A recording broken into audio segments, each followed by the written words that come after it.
Now, you drove her down there to get the navel ring? I drove there. Nancy. You drove? She was 13 at the time. How come she drove? She let me drive her car, and she sat in the back seat for I about never gave her permission 2 to drive weeks. my car. Were you in the car with her when she drove? Right. So she drove? Right. Oh, well, that's ridiculous. I was heavy on medication at the time and kind of out of my mind. She was hospitalized for abusing drugs, and she left the hospital with more drugs than she went in with. Did you give permission for her to have the tattoo and at the same time as your daughter?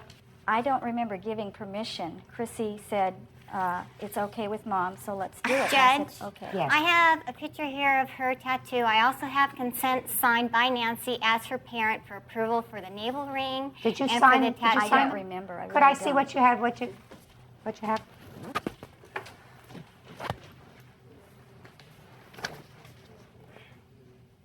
Well, Miss Feliciano, I want you to take a look at the signature on the bottom of this and tell me if that's your signature. I also have here the man who did the tattoo. Sir, what's your name? My name is Alfredo Alvear. Nice tattoos. Thank you. You remember these two young ladies when they came in? Yes, I do. And you remember Miss Feliciano? Clearly. Tell me what you recall of the conversation when they came in. Okay, they came in actually the day before I did the tattoo. That's when she got the navel ring. Did this lady tell you she was her mother? Yes. She also at the time, because the names on the IDs did not match, nor did the addresses, she claimed that she was divorced and hence had a different name. So she'd come up with a rather elaborate story. Which you believed? Yes. So you gave her a navel ring? I did not do the navel ring. Somebody else in your shop Yes. did. And then the next day they came in. Back for the tattoo, which I did. And it was your belief based upon the consent forms and based upon what Miss Feliciano told you that she was her mother and she was giving consent for both kids. Correct. Sit down. Okay. Whether you remember any better or not, that's what happened. Right. So here's the issue. Does your daughter want to have this tattoo removed? Yes. Why did she have it done in the first place?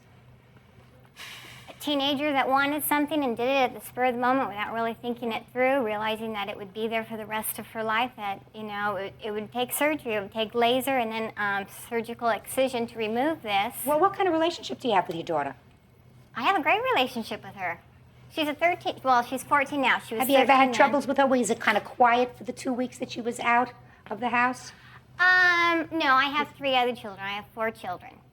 So it's never quiet. At that particular time in my life, I was not working. I was home.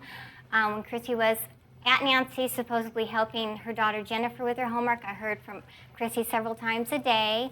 I was always at home So you just let her go there because it was... to help out Jennifer so that she could go to her classes and not have to drop out because she was failing in school. Now I have some other questions very briefly. Step up again. You're 14 now. You have time for acting classes?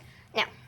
What do you have time for, Chrissy? I've been doing community services. Well, now I think you better start doing something for money.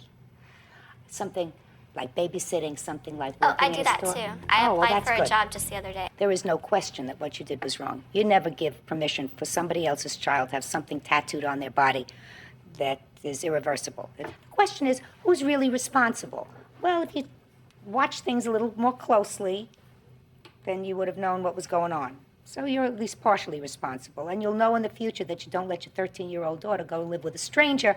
But the one who's really at fault in this case, if you talk about fault, is this rather mature 14-year-old girl who convinced her that it was okay. Now, I think that she's responsible.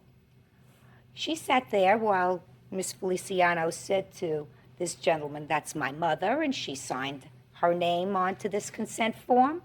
So she's at least partially responsible for what's tattooed on your body. You agree with that, Chrissy? Yeah. You're partially responsible, and if you want to have it taken off, you have to assume at least part of the responsibility. Now, you say you've gotten an estimate for $3,000 to have this thing surgically removed. If you want that removed, you're going to have to pay part of it.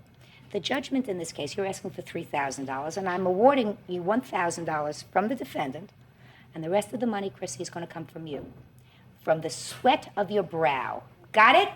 Okay. Good. Thank you very much.